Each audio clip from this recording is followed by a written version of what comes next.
Hello and welcome to another episode of Hot Track RC. Today we've got the electronics in the Team Associated RC10 World's Car. I'm going to show you how it was done, and then we're taking it out to the track, so stick around.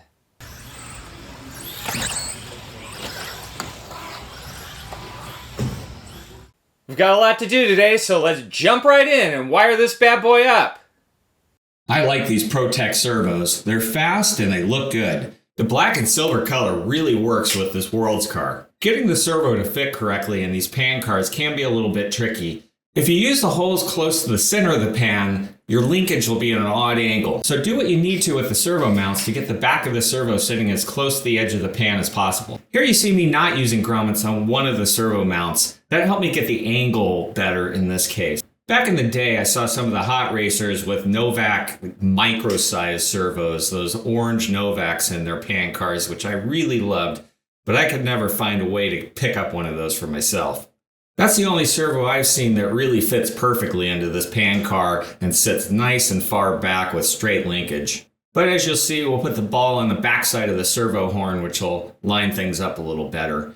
This car comes with servo horns, but no servo saver. So if you feel like you need one, you're going to have to add it yourself.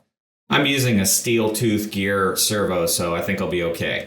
Even though I don't have the servo powered up, by turning the servo to the limits, I can tell if the servo horn's centered or not. Here's where we're going to put the ball stud on the backside of the servo horn, which the manual does show because that's the way you have to do it on these cars. One last turnbuckle to make. And as usual, I'll spend a lot of time measuring it. I don't know why, because I'm just going to adjust it as soon as it gets on the car so I can get the wheels straight. Funny how small these ball cups are compared to what we have on modern cars today. At the time, it just seemed normal, but even back then, the racers would go to ball joints. I've had the ball cups pop off on my old gold pan at the outer steering arms, so I did replace those. One last check and we're good to go. Now we need to put the ball stud on the bell crank perch. Again, if you use ball bearings on these bell cranks, you really need to be careful how much pressure you put on those bearings or you will dent the races. Popping the ball cups on is one of the main offenders, and you might want to put something underneath the bell crank to support the load. Here we just have bronze bushings, so no issues. So now to line up those holes in the servo mounts, we want to use those holes that are closest to the edge of the pan. If we got the servo mounts on correctly, hopefully everything goes. These are small hexes on these fasteners, but I've never really had a problem with these going into plastic. The ones that'll get you are the nose tubes. I've had those round out on me before, so use a new tool, or you can grind the end of your tool to get it nice and crisp. Well, there it is, and everything lines up, but sometimes you can have a problem with the ball cup hitting the face of the servo or something like that. I think it's going to work out okay here. You might have to adjust things a little bit. And here I am changing the tie rod length after I spent all that time getting it to the length that the manual called out. Oh well, looks good. Now for the motor. This is a fixed timing motor, but it is censored, so it should drive smoothly. I didn't want to have to do a lot of setup since I'm not going to drive this car a lot, and I didn't think I'd have time to fiddle with it. The manual shows putting the motor in before you put the wheels and tires on, but who can resist? One thing I noticed about this motor is it doesn't have as many threaded hole positions as I've seen on other motors, and it was a little tight in the upper slot. That made it a little harder to adjust the gear mesh, but I didn't want to modify the slot if it's just something with this particular motor. I started off with this 20-tooth pinion because I had it, but the sweet spot's somewhere around 28 to 30 teeth, according to the manual. I'll change that out once I get over to the track and start driving it. Gear mesh is important. If it's too tight, you'll hear it when you're driving. I think that's the biggest reason why transmissions sometimes don't sound right. That noise is telling you you've got friction that's slowing your car down. If the mesh is too loose, then all the load's right on the end of the teeth and they will wear abnormally and could shear right off. I would say for performance, I'd rather have the mesh a little bit too loose than a little too tight though. Make sure you get a little bit of rock between the gear teeth all the way around. Sometimes that spur gear can have run out in it, so it'll get tight in spots. You gotta check for that. I'm not thrilled with this gear cover. The black is not original and definitely calls the car out as a re-release. All the vintage covers were translucent, if not clear. I'm not sure if you can get a vintage cover on this car with the V2 slipper. I might have to throw one on and see if it fits.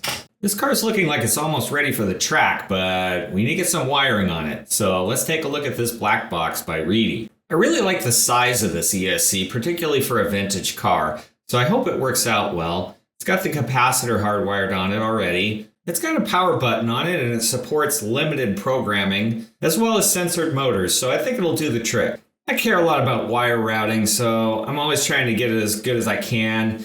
It can be tough because there just aren't a lot of provisions for where the wiring should go, but through the center of this bulkhead looks like a good option to me. Of course, with the brushless motor, we've got one extra wire, so we'll just have to deal with it. Oh, not to mention the sensor ribbon. I love these milled pockets in the pan, but it does make it a little harder to mount things to. I'm going to fill in the gap with some extra servo tape. I don't know what it is with this servo tape, but it is incredibly hard to get the backing off of. The tape sticks to the red backing better than it does to what you're mounting to, so it just keeps peeling off as you're working on it. Once you get it though, it does do the job, and it actually sticks with about the right amount of adhesion so that you can get things back off without breaking the plastic. I'd tell you what brand it was, except I don't have the original packaging anymore. Drop me a comment if you have a servo tape type that you really like. I don't remember the old Novak ESCs having external capacitors like this. Is that because they were soldered onto the motor? That was always a really big pain back in the day to get the case of your motor hot enough to solder to. I hated that. Well, I think this ESC placement's going to work out, and the capacitor has a spot to go, so I'm pretty happy with that. Looking good. I wanted to place the ESC as far forward as possible for weight distribution. You'll never overcome that rear motor weight bias, though. It made more sense with the old loamy dirt tracks where you needed a lot of traction. Well, here we go with these Tamiya snap connectors. We'll see how much of a pain this turns out to be. It'd be quite easy just to solder those 3 wires to the motor and be done with it. I don't think I used to solder the pins on the connectors that came with the original gold pan kits. I didn't really like soldering back then. I've gotten a little more into it. Technically, I don't think you're supposed to solder these crimp style connectors, but I say if you can eliminate one more joint that's going to cause resistance, go for it. It's easy to forget to put these rubber boots on top of the connectors or on the wires before you start soldering. Luckily, you can pull them over the connector if you miss one. I had to do that once or twice in this process. So I thought initially that I'd put the connectors behind the bulkhead because that's where I generally had them on my old gold pans, but it just didn't seem like they're going to fit because they're kind of long. And the only space I had is really between the ESC and the front of the bulkhead, so that's what I did. But I felt kind of bad cutting these wires so short. I think it worked out okay in the end though. Time to solder the motor wires. This should go okay as long as I do a good job tinning the wires and the motor lugs. I'm watching the color coding on this to try to maintain the correct orientation so that the snap connectors are kind of obvious how they should be put together.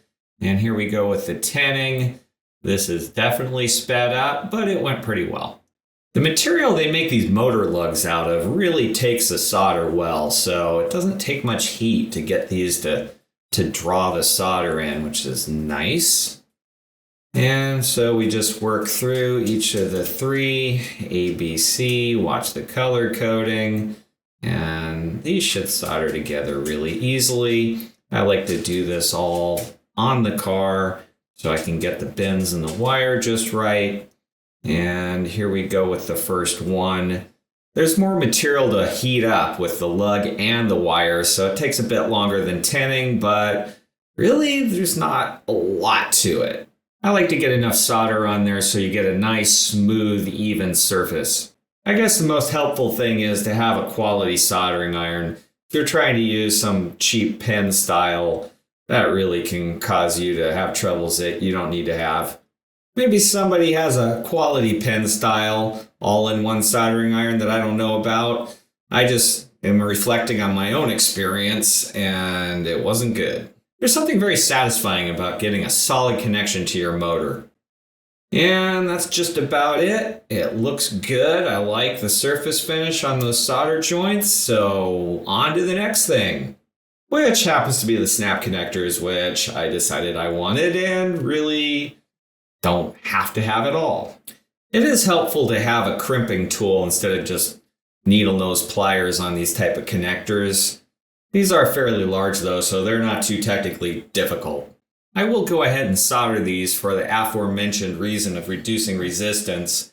It's not absolutely required, but what the heck, I'm here, my soldering iron's hot, I'm ready to go.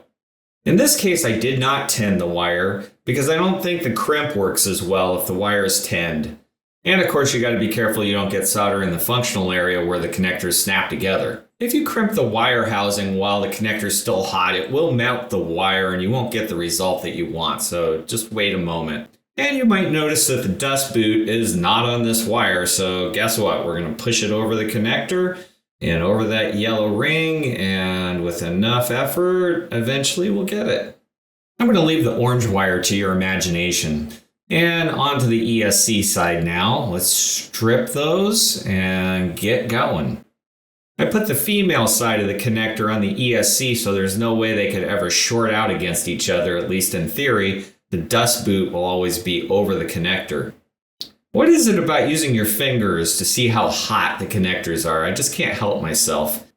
All right, here's the moment of truth. Put the dust boot on and let's snap these together and see if it's gonna work. Well, it takes a little force, but then it snaps, and I think that looks pretty good. I like how the wires are tucked in behind the bulkhead, and with the way they come off the motor, I just don't see how the snap connectors would have worked back there. So I'm happy with this.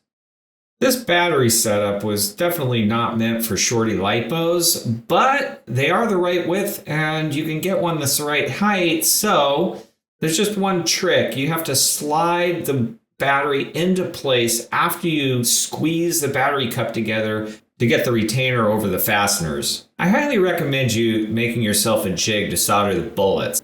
I've seen these made out of aluminum, but aluminum's such a good conductor of heat, it's just going to take more energy to get your soldering done. So I say make it out of wood unless you're worried about it catching on fire. But seriously, I've never seen that happen with soldering, so maybe keep a fire extinguisher handy if you're worried about it. Wood's a decent thermal insulator, so soldering with it's pretty handy.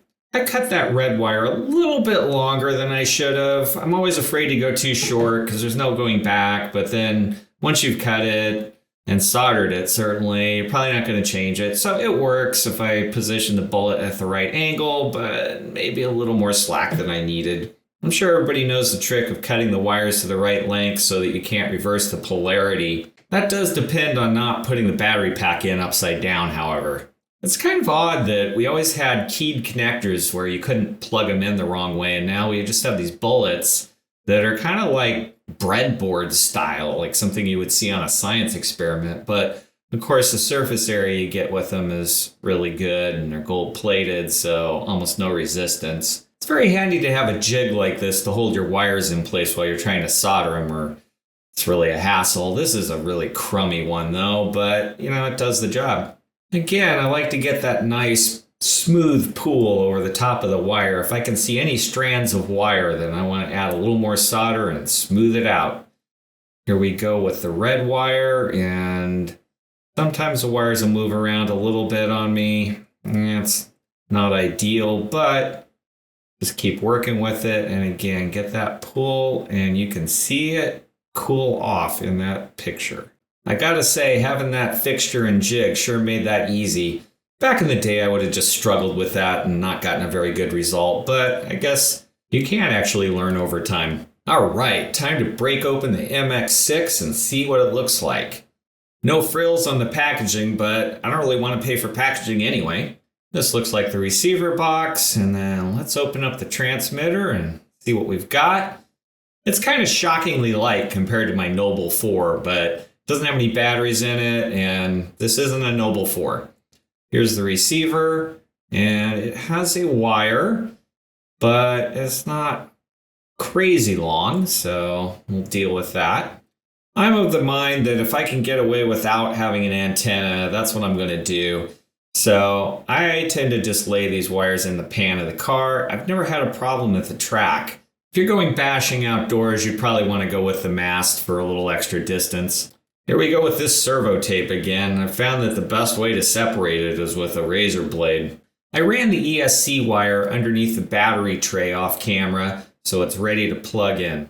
I like to get all the wires lined up nicely, so I'll get that in the right position, stick it on there. For the servo wire, you can't cut those and put new pins on and a connector and get them to just the right length, but I never did that back in the day or even thought of doing it. So I'm not going to do it here. I've done it on my B6.4 and it looks really nice, but in the spirit of the vintage look, I'm just going to leave it looped. And there you go. The wiring is done on this car. That's pretty exciting. Time to power it up. Better get out the transmitter and put some juice in it. I like to use these lithium batteries because in theory they'll never leak. I've had people complain that sometimes it doesn't seem like they have a long life. I haven't had that problem myself. They're not rechargeable, but I just like the idea of not having to worry about leakage. This transmitter has a pretty legible display, so I think it won't be too hard to set up. Let's get the battery in, slide it forward, put those bullets in place. Everything feels good. This is the first time I've turned it on, so let's see what happens. All right, we got steering, it's turning the right way, and it's fast. Way, way faster than my old servos. And we have forward power. These tires aren't glued, so if I go too fast, they're gonna blow right off the rims. Well, I'd call that a success. Let's get the body on here, and we can call it done. Here it is. And no, I have not drilled the front hole for the body mount yet. I'll talk about that a little later. But here's the wing. I am so excited to have a completed Worlds car, and it looks great. And those yellow wheels, they really make a statement. Now the question is, do I have the courage to go drive this thing on the carpet track? And the answer is yes, we're gonna do it. With a couple little alterations. Before we head over to the track, let's check out some changes I'm making to this car to get it ready to run. This car really came together well. The suspension seems pretty dialed. I've got the ride height set as low as I can for the carpet track we're going to go to. We're about 17, 18 millimeters. Some other goodies that I've added include this front bumper. Not a whole lot of material there, just enough to protect the nose piece. Hopefully keep that from getting destroyed. And then obviously the chassis protector, which, they don't make any for this car specifically that are pre-cut that I could see online. So I got this one to cut out, and I think it came out pretty well. The trick I used, in the instructions it says to use a knife to cut the edges. That seems like it'd be very difficult to me. So I used just a tiny pair of scissors, and I could get around everything I needed with those, and just take your time, cut it out carefully, and came out well. One of the other things that's not in the Riri kit manual is this change in location for the front body mount. And this was the way it was shown in the 1994 manual. And I thought that was kind of trick and different, unlike other pan cars.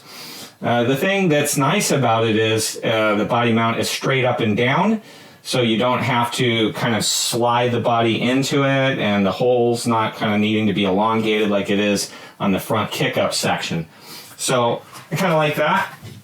So I just copied it the way it was in the original manual of the 1994 car. So instead of the 1/2 inch long screw for the bell crank, you go with a 7/8 inch long bell crank screw.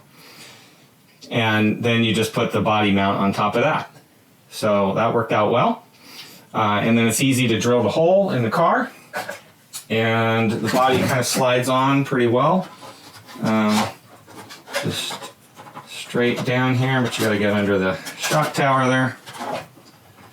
But it just drops right on to that body mount, and then the back drops on. So to me, that's pretty easy. And it's kind of an interesting asymmetrical feature that you don't see on the other cars. So that's kind of cool. So the body clip just kind of slides in. This is the way it shows it in the 94 Worlds manual, kind of at an angle here along the lines of the lettering. Yeah, it cuts through the RC10 logo, but that's the way it's shown in the original Worlds car, so I'm going with it. And then, of course, the back one's normal. And then the wing came out really nice. And that just slides down like you would expect. And the car looks pretty awesome, if I do say so myself. Now, for the track, I may go with a different wing because I don't want to destroy this wing. So I have a modern wing here cut out. And this one just will slide right in. It's kind of got a blue theme going on here. So not too bad, not quite as cool as the painted up World's wing, but I'm happy with that for a little track time. Save the other wing.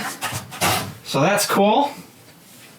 Then one other thing for the track, these are not the right tires for a carpet track. I've got a set of J Concepts tires. I've got fuzz bites in the front, and I got sirens in the back. And these are mounted to J Concepts RC10 vintage wheels. They're the right wheels to fit on this car. And they have the correct pin drive for the 3/16 axles in the rear, and then the 3/8" bearings with the 3/16 ID for the front. The only thing with these wheels is they're wider, and so I had to shave the lip down one rung to make them the right width for these narrow fuzz bites. Now, one thing I just found out about these wheels, I have bought these a while back. I had these in stock. That's why they're white, not yellow. I know you're thinking, hey, Bob, there's supposed to be yellow wheels on the World's car. Well, yes, I have these in stock. They won't be on the car for display, but they will be run at the track. Then I looked to see if I could replenish my stock of these front wheels, and they're out of stock everywhere, like really everywhere. So you can still get the yellow ones. So I ordered some yellow ones. If they come in, maybe I'll mount up some more fuzz bites on the yellows and the sirens in the back and run at the track with those. I'll keep these for my other gold pans, maybe, or maybe we'll run with these. We'll see. That's about it for the World's car. I'm excited about how it's looking. Nice and damp suspension. Yeah, I can't wait to get it on the track and see how it does. It's time to pack up because we're going racing at NorCal Hobbies in San Jose. We'll be taking my bone stock 1984 East Edinger Gold Pan with a brushed motor, a rheostat speed control, and FM radio. We'll also be taking this resto modded Gold Pan from the same era running a brushless system. We'll have our 2013 Classic re-release with period correct electronics including Novak speed control, and of course the 2014 World's car that we built on this program. We'll put it through its paces, so I'll see you tomorrow. NorCal Hobbies in the morning. We're here early. They're not even technically open yet, but they're gonna let us in.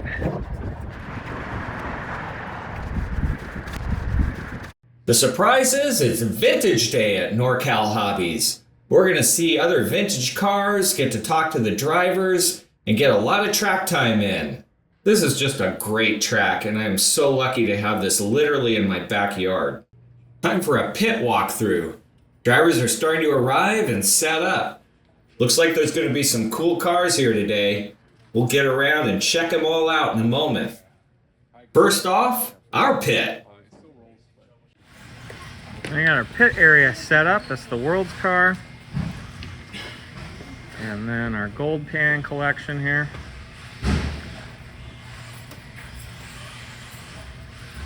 Little box art. 18.9. Old controllers, race prep charger. We're knocking the jumps down for Vintage Day. They're the same height but a little shorter. Nobody wants to break a suspension arm on these cars. That looks good right there. I'm here with Keith, and he's got a Grasshopper out for Vintage Day. Tell me about your car, Keith. So Grasshopper was my first RC car almost 40 years ago. 41.6. And so when I saw the re-release of this, you know, in the last year, I went ahead and picked it up. And then when I saw that NorCal was going to have a race today for vintage, I decided to bring it out. I've set it up for both touring car, so I could actually use it on road, which you know, there was plans to have some on-road racing today with vintage, and then later today do off-road racing. And so I've got it also set up with off-road tires as well for the off-road track. So it can actually be used for both. That's going pretty well. Look at that grasshopper go. All right, I'm standing here with Ben. Ben, what you got going on the workbench here? Today I'm doing low-C, doing vintage low-C. I've got a Triple X, I've got a JRX2 and a JRX-T. The JRX-T's from 1990. It's never had a battery or motor hooked up to it. And then these ones are just kind of, they're runners. They're not in amazing shape, but they're good enough. That's a Triple X. 14A. And then that is a JRX2 that has had an H-arm conversion done to it at some point. I'm running, this is my brushless car for today. It's got an old Novak Hammer Pro and some Velcro to hold the lipo down. Cool. And then a vintage 17.6 Trinity Monster horsepower brush motor in there. Awesome. What are you going to run tonight? I'm running brushed and brushless. All right. Very cool. Yeah, it'll be fun. Hey, Daniel. So tell me about what's going on with your cars here. What am I looking at? So this one here is actually a 89 870C. It is actually has the original chassis that I've had since I was a kid. Has been modified since over the years. This has got the upgraded big bore 12mm shocks, and it does have 3D printed rear arms, and it does have aftermarket front arms through JC products in the UK. It does have the original A&L aftermarket steering setup from back in the early 90s. Also has the magnesium bulkhead on the rear. Hope I never have to break that because that's really hard to find. And this is an aftermarket front bulkhead. It's an aftermarket, an aluminum one, but has been converted over to a lipo setup. And this one, yeah, that's pretty much it. Very cool. Yeah, it does mostly a lot of original parts on it, and about 50% of it. It does have the magnesium front wheel hubs as well. Yeah, like I said, I hope never to break one of those because they're really hard to find. Yeah. Now this one here is a 93 Works. Now this was actually supposed to be intended to be a shelf clean, but I actually purchased a carbon fiber kit through Fran 2, I believe. He's from Singapore, I believe. And it came with a battery tray and everything. It was a really nice setup. Now it's just a matter of kind of piecing everything together, which took some time. But this one is actually mostly just built up from the ground up using aftermarket Delrin arms for durability, and also has Kyosho front hubs. And this one here, it does have the original nylon bulkheads that was used for the touring car setup, the MR4, I believe, and original bulkheads. But this has also the 13mm associated big bore shocks, which was really nice on this track. Works really nice. Has some nice goodies on it. It has the one nut to hold the wheel down. This is through Trick Bits from the UK. Also has a steering setup as well. Works marvelous. And his motor mount as well. Really nice setup. Well, those are some beautiful cars, Daniel. Thank you. Thank you. Thank you for sharing those. All time and effort. Absolutely. Now that the track's set up, it's time to get out there and run what we brung. Hey, give it a try. Ready? Yeah.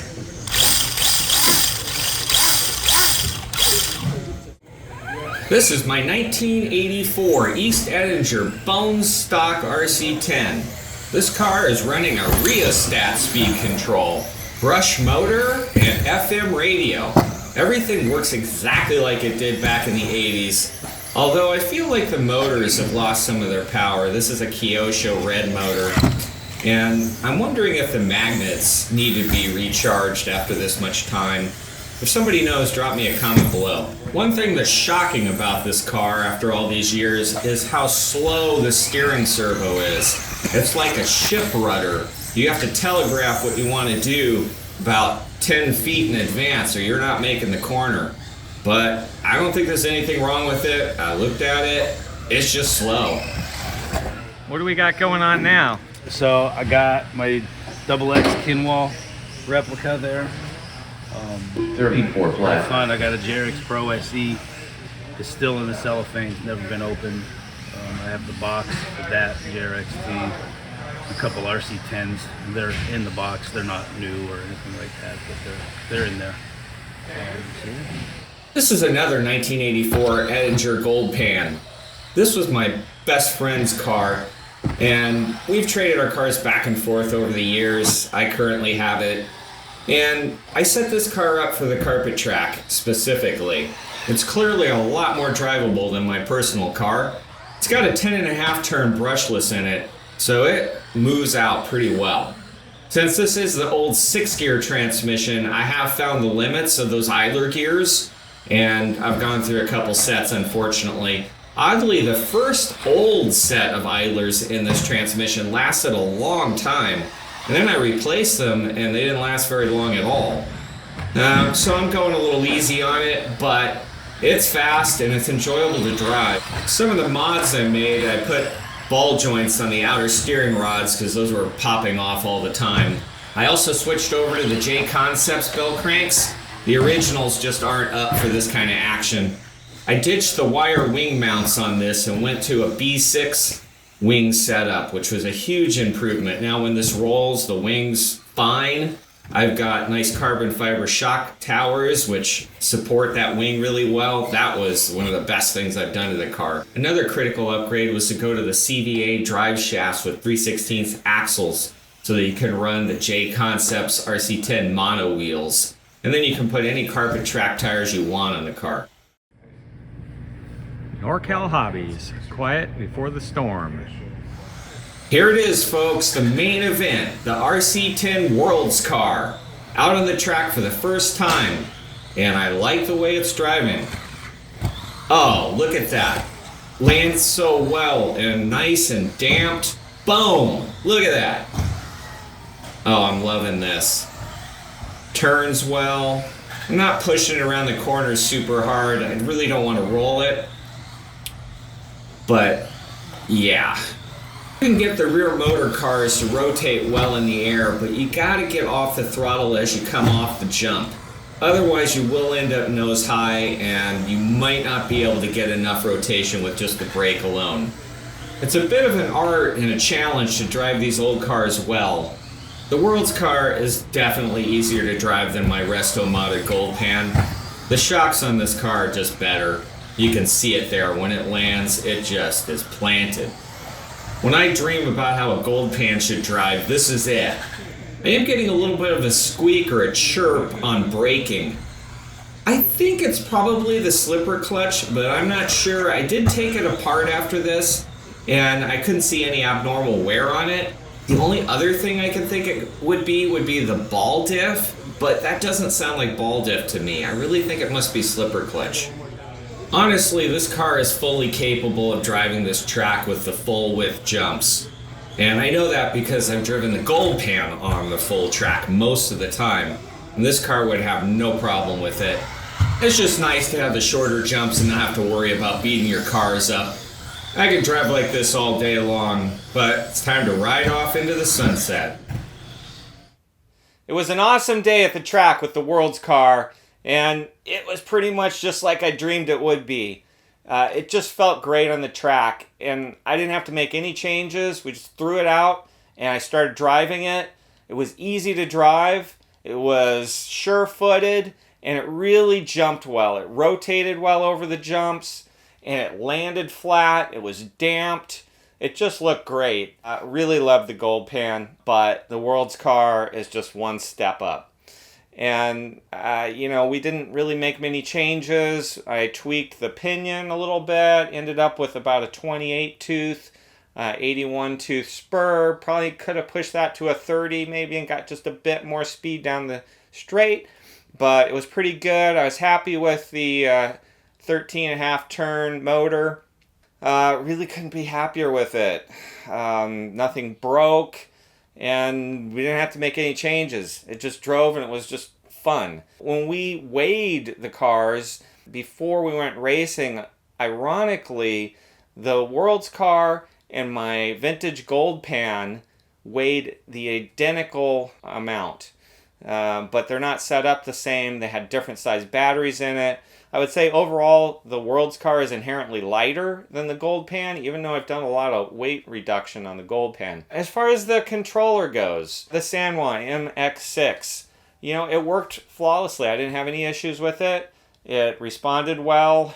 It had all the setup that I needed, including exponential for throttle and steering. Yeah, so, it doesn't have that solid quality feel that the Noble 4 has, and it doesn't have all the bells and whistles, certainly, that has. So it's not a replacement for a high-end controller, but if you're looking for something around the $100 price point and you need it to work well and give you the options to set your car up properly, it'll do the job. So thumbs up on the value for the MX6. That's the end of the World's Car series. If you missed parts 1 and 2, check them out. Otherwise, we'll be moving on to new things. I might come back and do another episode on the World's Car. There's a couple more topics I'd like to get to, but until then, don't forget to like and subscribe, and we'll see you next time.